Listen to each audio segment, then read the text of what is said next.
അയ്യപ്പേട്ട, നമ്മുടെ ആതിര കഠിനംകുളത്തെ ആതിര വധക്കേസ്, ആ കേസിൽ ആകെ മൊത്തത്തിൽ ഒരു ട്വിസ്റ്റൊക്കെ വരികയാണ്. കാരണം ആ പറയുന്ന പ്രതി ജോൺസൺ ഇപ്പോൾ വിഷം കഴിച്ചിരുന്നില്ല എന്നുള്ള രീതിയിലേക്കുള്ള കാര്യങ്ങളൊക്കെ വരികയാണ്. ആ പ്രതി വൊമിറ്റ് ചെയ്തിരുന്നു എന്നുള്ളതാണ്. ചിങ്ങവനം പോലീസൊക്കെ പിടികൂടുന്ന സമയത്ത് വൊമിറ്റ് ചെയ്തിരുന്നു. പക്ഷെ അയാളെ കൊണ്ടുവന്ന് വയറൊക്കെ കഴിക്കുമല്ലോ, ഈ വിഷം കഴിച്ചതിന് ശേഷം ആ സമയത്ത് വയറൊക്കെ കഴിച്ചിരുന്നു എന്നുള്ള രീതിയിലുള്ള വിവരങ്ങളൊക്കെ വരികയാണ്. അപ്പോൾ ഈ കേസൊക്കെ നമ്മൾ വിചാരിക്കുന്നതിനപ്പുറമുള്ള ഒരു സൈക്കോ ആണ് ഇയാൾ. നമ്മൾ നേരത്തെ പറഞ്ഞു നിർത്തിയ ഒരു സെക്ഷൽ ജലസി എന്നുള്ള സംഭവത്തിലേക്കൊക്കെ തന്നെ ഏതാണ്ട് കാര്യങ്ങൾ വരുന്ന ഒരു രീതിയാണ് കാണുന്നത്. ഒരു സൈക്കിക് പ്രകൃതക്കാരൻ തന്നെയാണ് അല്ലെ? അങ്ങനെയുള്ള രീതിയിലേക്കാണ് ഇപ്പോൾ കാര്യങ്ങളൊക്കെ പോകുന്നത്. അതായത് ഇയാൾ വരുന്നു, ആതിരയ്ക്ക് അറിയില്ല ഇയാൾ വരുന്നു എന്നുള്ളത്. ആതിര പല ദിവസങ്ങളായി, ഞാൻ പറഞ്ഞല്ലോ നേരത്തെ നമ്മൾ പറഞ്ഞിരുന്നു, 4 ദിവസങ്ങളായി ഇയാൾ പെരുമാതുറയിലുണ്ട്, അവിടെ താമസിക്കുകയായിരുന്നു. അപ്പോൾ അതെ, അവിടെ നടന്നിട്ടാണ് ഇയാൾ ഈ ബസ് സ്റ്റോപ്പിൽ വന്ന് നിൽക്കുന്നതും ആതിര മകനെ ബസ്സിൽ കയറ്റി വിടുന്നതും ഒക്കെ നോക്കി നിൽക്കുകയാണ്. എന്നിട്ട് ഈ ആതിര പോയതിനു ശേഷം, ആതിര പോകുന്നതിന് മുമ്പേ തന്നെ ഇയാൾ അവിടേക്ക് എത്തുന്നുണ്ട്. മതിൽ ചാടി കടന്നാണ് എന്നാണ്, ഏത് മതിലാണ് എന്നുള്ളത് നമുക്കറിയില്ല. എന്തായാലും ഏതാണ്ട് ഈ പറയുന്ന ആതിരയുടെ വീടും മെയിൻ റോഡും തമ്മിൽ അധികം വ്യത്യാസമില്ല. അതിലൊരു സംശയം ഉണർത്തുന്ന ഒരു കാര്യമായിട്ട് തോന്നിയതേ, ഈ ആതിരയുടെ വീടുണ്ടല്ലോ, ആതിരയുടെ വീടിന്റെ ഏതാണ്ട് കുറച്ചപ്പുറത്താണ് ഈ ക്ഷേത്രം. ഈ ക്ഷേത്രം കുറച്ചപ്പുറത്താണ്. അതായത് എപ്പോഴും ഒരു നിരീക്ഷണം കിട്ടുന്ന ഒരു സ്ഥലമാണ്. പിന്നെ തൊട്ടടുത്ത ഒരു ക്ലബും കാര്യങ്ങളും ഒക്കെ ഉണ്ട്. എന്നിട്ടും ഇയാൾ ഇതെങ്ങനെ ഇതിനുള്ളിലേക്ക് കയറി എന്നുള്ളതാണ്. മെയിൻ റോഡിൽ നിന്ന് വളരെ അടുത്താണ് എന്നാണ് പറയുന്നത്. ഏതാനും മീറ്റർ അകലം മാത്രമേ ഉള്ളൂ എന്നാണ് പറയുന്നത്. അപ്പോൾ ഇത്തരത്തിലുള്ളൊരു പ്രതി, ഈ ഒരു സൈക്കോ പ്രതി, ഇയാൾ ചെയ്തത് മുഴുവനും ഇപ്പോൾ ഇയാൾ അഭിനയിച്ച് കാണിക്കുകയാണ്. അല്ലെങ്കിൽ ഇയാൾ മറ്റെന്തോ കഴിച്ച് പോലീസിനെ തെറ്റിദ്ധരിപ്പിക്കാൻ ശ്രമിച്ചോ എന്നുള്ള കാര്യങ്ങൾ കൂടി ഇപ്പോൾ പുറത്തു വരേണ്ടതുണ്ടോ എന്നാണ് തോന്നുന്നത്. ചേട്ടൻ എന്താണ് കൂടുതൽ എന്തെങ്കിലും വിവരങ്ങൾ കിട്ടിയിട്ടുണ്ടോ? ഇതിനകത്ത് ഇയാള് ഈ നോക്കിയിരുന്നില്ലേ, ഒരു വയസ്സായ ഒരാളിനെ, ഒരു ഹോം നേഴ്സ് ആയിരുന്നല്ലേ. അപ്പോൾ ഈ വീട്ടിൽ ചെല്ലുമ്പോൾ തന്നെ അവിടെ ആകെ 2-3 വീട്ടുകാർക്ക് മാത്രമാണ് ഈ ന്യൂസ് സ്പ്രെഡ് ചെയ്ത് കിട്ടിയതെന്നാണ് പറയുന്നത്. അപ്പോൾ ഈ മകളാണ് അച്ഛനെ വിളിച്ച് പറയുന്നത്, അച്ഛ ഇങ്ങനെ അവിടെ വന്നിട്ടുണ്ടെങ്കിൽ അച്ഛൻ പറയണമെന്ന് പറയുന്നു. അപ്പോൾ ഈ പറയുന്ന പോലെ അച്ഛൻ അപ്പോൾ മകളോട് പറയുന്നു ശരി, അപ്പോൾ അയാൾ അവിടെ തന്നെ നിർത്തിയേക്കുക എന്ന് അച്ഛന് സൂചന കൊടുക്കുന്നുണ്ട്. അപ്പോൾ ഇവൻ വന്നത് തന്നെ പോകാൻ വേണ്ടി കണക്കാക്കിയിട്ടാണ് വന്നത്. പിന്നെ രണ്ടാമത് ഈ പറയുന്ന പോലെ പിന്നെ രോഗിയായിട്ടുള്ള മനുഷ്യൻ പറയുന്നത് ഏതാണ്ട് എല്ലാ സമയവും ഇയാൾ മൊബൈലിലാണ്, ഒരു മുറി കൊടുത്തിട്ടുണ്ട്, ആ മുറിയിൽ തന്നെയാണ് എപ്പോഴും, പിന്നെ ആരോടൊക്കെയോ സംസാരിക്കുന്നത് കാണാം. അപ്പോൾ ഇങ്ങനെ പിന്നെ വന്ന ഉടനെ തന്നെ പോകാൻ ശ്രമിക്കുന്നു. അപ്പോൾ ഇദ്ദേഹം പറയുന്നു മകള് വരും, നിൽക്കാൻ പറയുകയാണ്. അപ്പോൾ മകള് വരും എന്ന് പറയുമ്പോൾ മകൾ ഇതിനിടയ്ക്ക് തന്നെ പഞ്ചായത്ത് പ്രസിഡന്റ് വിളിച്ച് പറയുന്നുണ്ടെന്നൊക്കെയാണ് പറയുന്നത്. എന്നിട്ട് പുറത്തേക്ക് ഇറങ്ങുമ്പോൾ ഇയാളൊരു ഡൗട്ട് മകളിൽ ഉണ്ടതുപോലെ പെരുമാറി എന്ന് തന്നെ പറയുന്നുണ്ട്. ആരോട് എന്താ സംസാരിച്ചത്? അതെ, നമ്മൾ പറഞ്ഞു അവരെ മറ്റാരോടോ സംസാരിച്ചുകൊണ്ടിരുന്നപ്പോ നിങ്ങൾ എന്നെ പറ്റിയാണോ സംസാരിക്കുന്നത്, അയാൾക്ക് എന്തോ സംശയം ഈ പറഞ്ഞ പോലെ തോന്നിയിട്ടാണ്. വീട്ടുകാർ മാത്രമേ ഇത് അറിഞ്ഞുള്ളൂ. കാര്യം ഇങ്ങനൊരു കൊല നടന്നിട്ടുണ്ട്, അയാൾ രക്ഷപ്പെട്ടിരിക്കുന്നു, അത് അയാൾ ഇന്ന ആളാണ് എന്ന് പോലീസ് വിവരം വാർത്തയിലൊക്കെ വന്നു. അങ്ങനെയാണ് 3 വീട്ടുകാർക്ക് മാത്രമേ അറിയുള്ളൂ. പറയൂ. അല്ല ചേട്ടാ, അപ്പോൾ ഞാൻ പറയുന്നത് ഇയാൾ ഇപ്പോൾ തെറ്റിദ്ധരിപ്പിച്ചിരിക്കുകയാണെങ്കിൽ ഈ കേസിന്റെ ഒരു വ്യാപ്തി, ആഴം കൂടും. കാരണം പോലീസിനെ കൂടി തെറ്റിദ്ധരിപ്പിക്കാൻ ശ്രമിക്കുന്ന ഒരു രീതിയിലേക്ക് കൂടി കേസ്, അതായത് ആ അന്വേഷണത്തിൻ്റെ ഒരു രീതിയൊക്കെ തന്നെ ഇനി മാറും. ഇതുവരെ ഒരു പക്ഷേ ഇത് കഴിഞ്ഞതിന് ശേഷം ബാക്കി കാര്യങ്ങൾ ഇയാളിൽ നിന്ന് പിടിച്ചെടുക്കാം എന്നുള്ള പോലീസിൻ്റെ ഒരു മുറയൊക്കെ ഉണ്ടല്ലോ, അതൊക്കെ മാറിയിട്ട് ഇനി ഡയറക്റ്റ് ചോദ്യം ചെയ്യലൊക്കെ ഇനി ഡയറക്റ്റ് പടിപടിയായിട്ട് നടക്കാനുള്ള സാധ്യതയാണ്. അഭിനയിച്ചതും ആത്മഹത്യക്ക് ശ്രമിച്ചതും രക്ഷപ്പെടാൻ മാത്രമൊന്നല്ല, അയാള് പിന്നെ തനിക്കിതിൽ കുറ്റബോധമുണ്ട് എന്ന് കാണിക്കാൻ കൂടിയാണ്. കാര്യം സമൂഹം ഇയാളെ ഇപ്പോൾ ഇങ്ങനൊരു കൊലയാണ് ചെയ്തത്, അതായത് പിന്നെ സ്ത്രീയുമായി പിന്നെ വേഴ്ചയിൽ ഏർപ്പെട്ടിരിക്കുന്ന സമയത്ത് കുത്തി കൊല്ലുക എന്നൊക്കെ പറഞ്ഞാൽ അത് ഒരു പൂർണ്ണമായ ഒരു സൈക്കോ തന്നെയാണ്. അപ്പോൾ അങ്ങനെയുള്ള ഒരു വ്യക്തി ഈ സമൂഹം കാണുന്നതിൽ നിന്ന് തനിക്ക് എന്തെങ്കിലും ഒരു അനുകമ്പ കിട്ടാൻ കൂടി ആയിരിക്കും, തനിക്കൊരു കുറ്റബോധം ഉണ്ടായി, താൻ ആത്മഹത്യക്ക് ശ്രമിച്ചു എന്നൊരു കാര്യം കൂടെ വരുത്തി തീർക്കാൻ ശ്രമിച്ചോ എന്ന് നമുക്ക് സംശയിക്കേണ്ടി വരും.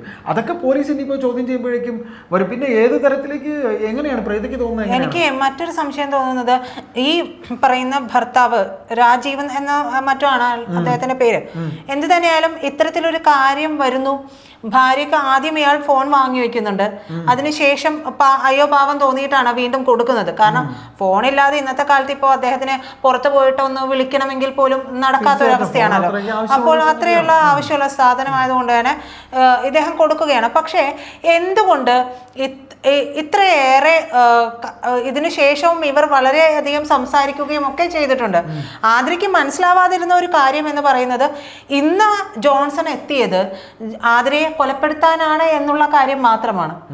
അതായത് ആതിരയ്ക്ക് അതിനുശേഷവും ഭർത്താവ് ഇത് കഴിഞ്ഞതിന് ശേഷവും ബന്ധം തുടരാം, രഹസ്യമായിട്ട് തുടരാം.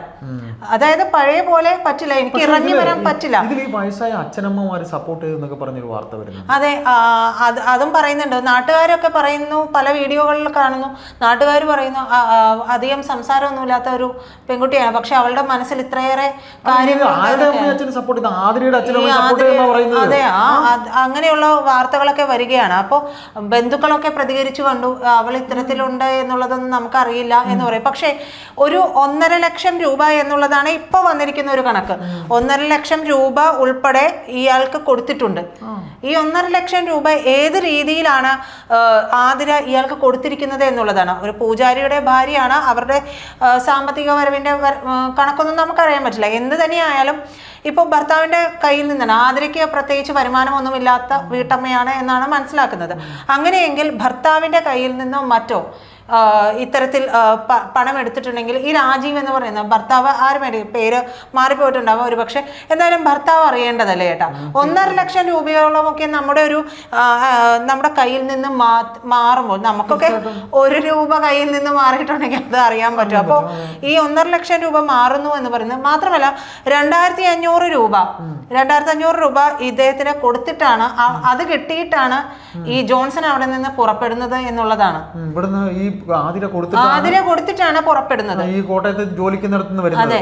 അപ്പോ ഈ പണം പോയതിലും എനിക്ക് എവിടെയോ രാജീവന് ഏതാണ്ട് എവിടെയൊക്കെ ഒരു സംശയം നിഴലിക്കുന്നു. ഒന്നില്ലെങ്കിൽ ഇത്രയേറെ ഭീതിതമായിട്ടുള്ള ഒരു ബന്ധം തുടർന്നുകൊണ്ട് കിടക്കുമ്പോൾ ഞാൻ മരിക്കുമെന്നൊക്കെ പറഞ്ഞാൽ പോലും സ്വാഭാവികമായും നമ്മൾ ഒരു സംശയം തോന്നിക്കഴിഞ്ഞിട്ടുണ്ടെങ്കിൽ ഫോൺ പിന്നെയും നിരന്തരം ഉപയോഗിക്കുകയൊക്കെ ചെയ്യുമ്പോൾ എല്ലാവരും അതൊക്കെ നിരീക്ഷിക്കും. അതൊക്കെ അങ്ങനെ ശരിയല്ല, ഇതല്ല എന്നൊക്കെ പറഞ്ഞാലും ഈ നമ്മളൊരു വൺസ് നമ്മൾ പിടിക്കപ്പെട്ടു, പിന്നീട് ഒരു സംശയ ദൃഷ്ടി ഇതിനകത്ത് വേറൊരു കാര്യം കൂടെ ഉണ്ട്. ഇപ്പൊ ഭർത്താവ് പറഞ്ഞു ഫോൺ വാങ്ങി വിലക്ക് വീണ്ടും കൊടുത്തു എന്നിരിക്കട്ടെ.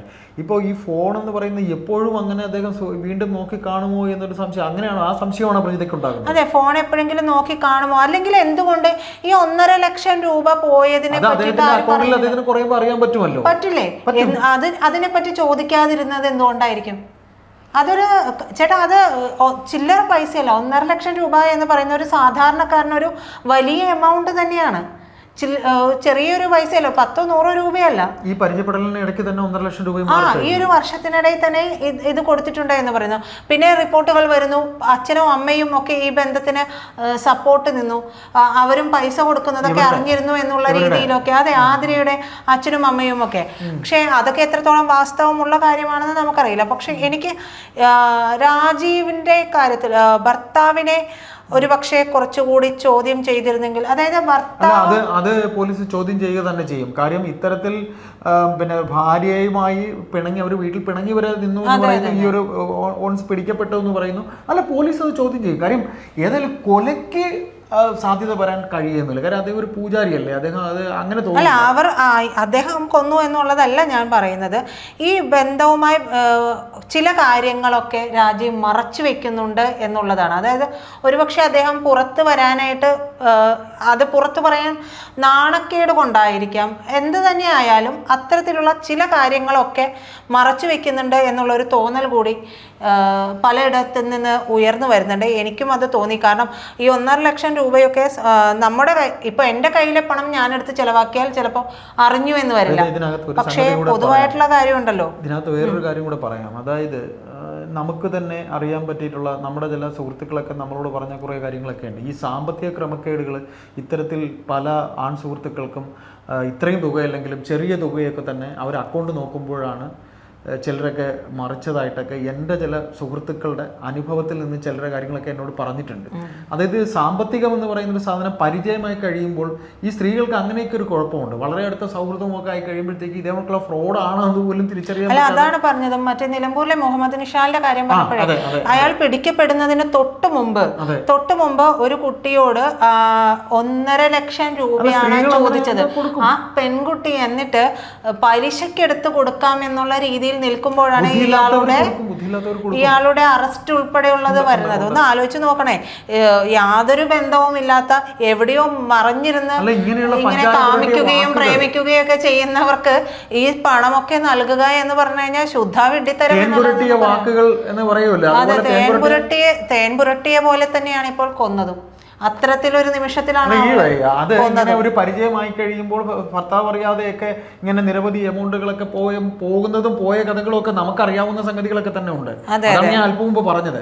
അപ്പൊ ഏതായാലും ഇത് ഭർത്താവ് അറിഞ്ഞു കാണും. ഈ 1.5 ലക്ഷം പോയതൊക്കെ അറിഞ്ഞു. പക്ഷെ നാണക്കേട് കൊണ്ടായിരിക്കാം. അല്ല, ഇത് തുടക്കം മുതൽ അദ്ദേഹം ഒരു നാണക്കേട് എന്ന് തന്നെ. ഏതായാലും ഇയാളുടെ വിഷം കഴിക്കലും പിന്നെ ആത്മഹത്യാശ്രമവും സമൂഹത്തിൽ തന്റെ മേൽ ഒരു ചെറിയ അനുകമ്പ ഉണ്ടാക്കാൻ വേണ്ടി ആയിരുന്നു എന്നൊരു സംശയം നമുക്കുണ്ടാകും. സൈക്കിക് ആയതുകൊണ്ടാണ് ഏത് രീതിയും അത് നമുക്ക് പ്രതീക്ഷിക്കേണ്ടി വരും. രണ്ട് ഇത്ര കണ്ട് ബുദ്ധിയില്ലാതെ അവരവരുടെ ജീവിതം നഷ്ടപ്പെടുത്തിയല്ലോ എന്നൊരു ഇതും കൂടെ നമുക്ക് ഉണ്ടാകുന്നുണ്ട്. ഇതേപോലൊരു പരമ പോക്കിരിക്ക്, ഒരു ഗജപോക്കിരിക്കൊക്കെ വശംവദയാവുക എന്ന് പറഞ്ഞാൽ അത്ര കണ്ട് നമ്മുടെ സ്ത്രീകൾക്ക് ആർക്കും അറിയില്ലല്ലോ. ഇപ്പൊ ആതിരയുടെ ഭർത്താവിനെ അത്ര വർഷമായിട്ട് കൂടെ ജീവിച്ച ഭർത്താവിനെ മനസ്സിലാക്കാൻ കഴിഞ്ഞിട്ടില്ല. ഈ മനസ്സിലാക്കാൻ കഴിയാതിരുന്നപ്പോഴാണ് ഈ പറയുന്ന ഗജ ഫ്രോഡ് വന്ന് ഈ കൊത്തുന്നത്. പക്ഷേ ഈ ഗജ ഫ്രോഡിനെ മനസ്സിലാക്കാൻ ശ്രമിച്ച ആതിര ഭർത്താവിനെ മനസ്സിലാക്കാൻ ഒരുപക്ഷെ ശ്രമിച്ചിരുന്നുവെങ്കിൽ, അല്ലെങ്കിൽ ഇവർക്കിടയിൽ എന്തെങ്കിലും ഒരു വിഷയമുണ്ടെങ്കിൽ പരസ്പരം പറഞ്ഞു തീർക്കാനോ മറ്റോ ശ്രമിച്ചിരുന്നെങ്കിൽ ഒരു മരണത്തിലേക്ക് ആ പെൺകുട്ടി നടന്നു പോകേണ്ടി വരില്ലായിരുന്നു എന്നാണ് എന്തായാലും തോന്നുന്നത്. ഏതായാലും ഇതുവരെ നമ്മൾ കേട്ടിട്ടുള്ള പല കൊലപാതകങ്ങളിലും തീർത്തും വ്യത്യസ്തമായ ഒരു കൊലപാതകം, നമ്മൾ ചില സിനിമകളിലൊക്കെ മാത്രം കണ്ടിട്ടുള്ള ചില കഥാപാത്രങ്ങൾ, ശരിക്കും നമുക്കൊരു വല്ലാത്ത ഒരു ഇത് തോന്നുന്നുണ്ട്. ഇങ്ങനെയുമൊക്കെ ചെയ്യാൻ കഴിയുമെന്നുള്ളതാണ് ഇപ്പോൾ ജോൺസൺ തെളിയിച്ചിട്ടുള്ളത്. ഏതായാലും ഈ കേസിന്റെ അന്വേഷണ വഴികളിൽ ഞെട്ടിക്കുന്ന പല വിവരങ്ങളും പുറത്തു വരും. ഈ കഥാപാത്രം ഒരു വല്ലാത്ത കഥാപാത്രമായതുകൊണ്ട് നമുക്ക് അപ്പോൾ ആ വിവരങ്ങൾ പങ്കുവയ്ക്കാം.